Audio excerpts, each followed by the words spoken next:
रामायण से जुड़ी कथाओं से भला कौन अनभिज्ञ होगा। हर कोई ये भली भांति जानता है कि महाराज दशरथ के 4 पुत्र थे, जिनके नाम राम, भरत, लक्ष्मण और शत्रुघ्न थे। लेकिन कम लोगों को इस बात का पता है कि इन 4 पुत्रों के अलावा उनकी एक बड़ी बेटी शांता भी थी, जो कि रानी कौशल्या के कोख से जन्मी थी। हालांकि देवी शांता के बारे में न तो वाल्मीकि रामायण में ही कोई विस्तृत उल्लेख मिलता है और न ही रामचरितमानस में ही उनका कोई वर्णन मिलता है। हाँ, कुछ विद्वानों के अनुसार वाल्मीकि रामायण में एक दोहे में बड़े ही संक्षेप रूप में बताने की बात कही गई है। लेकिन दक्षिण के पुराणों की बात की जाए तो उनमें स्पष्ट रूप से शांता के चरित्र का वर्णन किया गया है। संस्कृत के अद्भुत रामायण में भी शांता के साथ साथ उनके पति ऋषि श्रृंग के बारे में भी बताया गया है।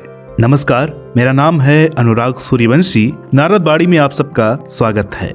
आज का हमारा विषय है प्रभु श्री राम की बहन शांता से जुड़ी कथा। आम लोगों को इस बारे में अधिक जानकारी न होने का सबसे बड़ा कारण यह है कि साहित्यिक शोध के क्षेत्र में भगवान राम के बारे में जानने का मुख्य स्रोत मात्र महर्षि वाल्मीकि द्वारा रचित रामायण है। जबकि आपको यह जानकर आश्चर्य होगा कि भारत के अलग अलग हिस्सों में रामायण के 300 से ज्यादा महाकाव्य और साहित्य उपलब्ध हैं, जो अनेक भारतीय भाषाओं में लिखी गई हैं। दुनिया भर के विभिन्न कवियों और लेखकों द्वारा रामायण और श्री राम के अलावा शायद ही किसी कथा और चरित्र का इतनी श्रद्धा से वर्णन किया गया होगा। बावजूद इसके भगवान राम की बहन शांता की कथा का वर्णन रामायण के कुछ ही महाकाव्यों में किया गया है। जबकि वृंदावन के आचार्य मृदुलकांत शास्त्री के अनुसार संस्कृत के अद्भुत रामायण में भी शांता के साथ साथ उनके पति ऋषि श्रृंग के बारे में भी बताया गया है। आइए सुनते हैं पहले भगवान राम की बहन शांता की कहानी और फिर जानेंगे उनसे जुड़े कुछ साक्ष्यों के बारे में भी।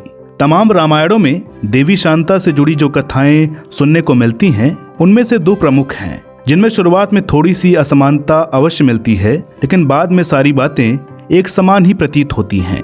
बाल्यावस्था से ही शांता बहुत होनहार और हर क्षेत्र में निपुण थीं। उन्हें विज्ञान, साहित्य एवं पाक कला सभी का अनूठा ज्ञान था। वो युद्ध कला में भी पारंगत थीं। अपने युद्ध कौशल से वह सदैव अपने पिता दशरथ को गौरवान्वित कर देती थीं। पहली कथा के अनुसार एक बार रानी कौशल्या की बहन रानी वर्षणी अपने पति रोमपद के साथ अयोध्या आती हैं। राजा रोमपद जो कि अंग देश के राजा थे और उनकी कोई संतान नहीं थी। हम आपको याद दिला दें कि ये वही अंग देश था जहां बाद में महाभारत काल में कर्ण ने भी राज किया था। एक दिन महल में बैठकर सभी बातें कर रहे थे, तभी अचानक वर्षणी का ध्यान राजकुमारी शांता की ओर गया। वे शांता की गंभीरता और शालीनता को देखकर बहुत प्रभावित हुईं। उन्होंने बड़े ही करुणा भाव से कहा कि अगर उनके भाग्य में संतान हो तो शांता के जैसी ही हो। उनकी यह बात सुनकर राजा दशरथ भी भावुक होकर शांता को उन्हें गोद देने का वचन दे बैठते हैं। वचन के पक्के राजा दशरथ और माता कौशल्या को अपनी पुत्री अंगदेश के राजा रोमपद एवं रानी वर्षणी को गोद देनी पड़ती है। दूसरी कथा के अनुसार अंग देश के राजा रोमपद और राजा दशरथ आपस में मित्र थे। रोमपद की पत्नी वर्षणी अक्सर संतान न होने की वजह से दुखी रहती थीं। एक बार राजा रोमपद और वर्षणी महाराज दशरथ और रानी कौशल्या के साथ बैठे हुए थे। राजा रोमपद के मुंह से संतान न होने के दुख की बात सुनकर राजा दशरथ ने उन्हें वचन दिया कि मेरी जो भी संतान होगी मैं आपको गोद दे दूंगा। कुछ समय बीतने के पश्चात रानी कौशल्या ने एक पुत्री को जन्म दिया, जिसका नाम शांता रखा गया, जिसे अपने वचन के अनुसार राजा दशरथ ने रोमपद और वर्षणी को सौंप दिया। इसके आगे की कथा हर रामायण में लगभग एक सी है, जिनमें भी देवी शांता की कथा का वर्णन है, जो कि बहुत रोचक भी है और सबके जानने योग्य भी। एक दिन की बात है, अंगराज रोमपद अपनी गोदली पुत्री यानी राजकुमारी शांता से किसी विषय पर विचार विमर्श कर रहे थे। उसी दौरान वहाँ एक ब्राह्मण का आगमन हुआ, जो कुछ याचना हेतु उनसे मिलने आया था। लेकिन रोमपद अपनी वार्ता में इतने व्यस्त और तल्लीन थे कि उनका ध्यान ना तो ब्राह्मण पर गया और ना ही वे उनकी याचना ही सुन सके। ब्राह्मण को इस बात से बहुत दुख पहुंचा। वह निराश होकर वापस लौट आया।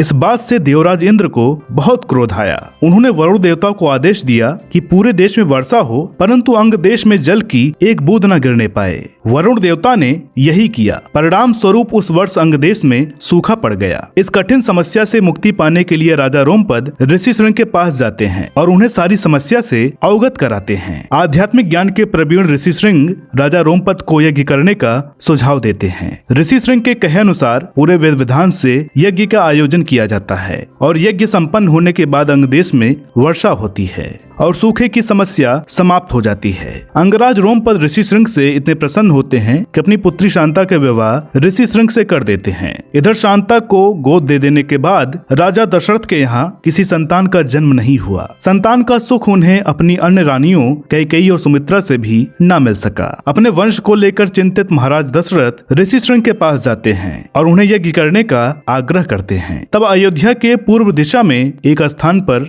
राजा दशरथ के लिए पुत्र कामेक्षी यज्ञ का आयोजन किया जाता है। इस यज्ञ के बाद प्रसाद के रूप में खीर रानी कौशल्या को दी जाती है, जिसे वो छोटी रानी कैकेयी से बांटती हैं। बाद में दोनों रानी अपने हिस्से में से एक एक हिस्सा सबसे छोटी रानी सुमित्रा को दे देती हैं, जिसके फलस्वरूप सुमित्रा को 2 पुत्र लक्ष्मण एवं शत्रुघ्न होते हैं और रानी कौशल्या को राम एवं रानी कैकेयी को भरत की प्राप्ति होती है। धीरे धीरे समय बीतने के साथ चारों राजकुमार बड़े हो जाते हैं। हालांकि शांता के बारे में उन्हें कभी कुछ ज्ञात नहीं था, परंतु समय के साथ वे माता कौशल्या की पीड़ा को समझने लगते हैं, क्योंकि कभी कभी पुत्री शांता के वियोग का कष्ट रानी कौशल्या के मुख पर दिखाई पड़ ही जाता है। एक दिन राम द्वारा कौशल्या से पूछे जाने पर राम को अपनी ज्येष्ठ बहन शांता के बारे में पता चल ही जाता है। वे अपनी नाराज बहन शांता से मिलते हैं और उन्हें समझा बुझाकर माता कौशल्या और सभी भाइयों से मिलवाते हैं। इस प्रकार राम अपने माता पिता और बहन शांता के बीच के मतभेद को दूर करते हैं। चारों भाई जब अपनी बहन शांता से मिलते हैं तो वे अपने भाइयों से अपने त्याग के बदले में उन्हें सदैव एक दूसरे के साथ रहने का वचन लेती हैं, जिसका पालन चारों भाई आजीवन एक दूसरे के प्रति समर्पित रहकर करते हैं। हमें पूरा विश्वास है कि प्रभु श्री राम की बहन शांता पर आधारित यह वीडियो आपको अवश्य पसंद आया होगा। कमेंट्स के जरिए हमें अपनी राय अवश्य बताएं। मिलते हैं अगले वीडियो में एक ऐसी ही रोचक कथा के साथ। तब तक के लिए नमस्कार।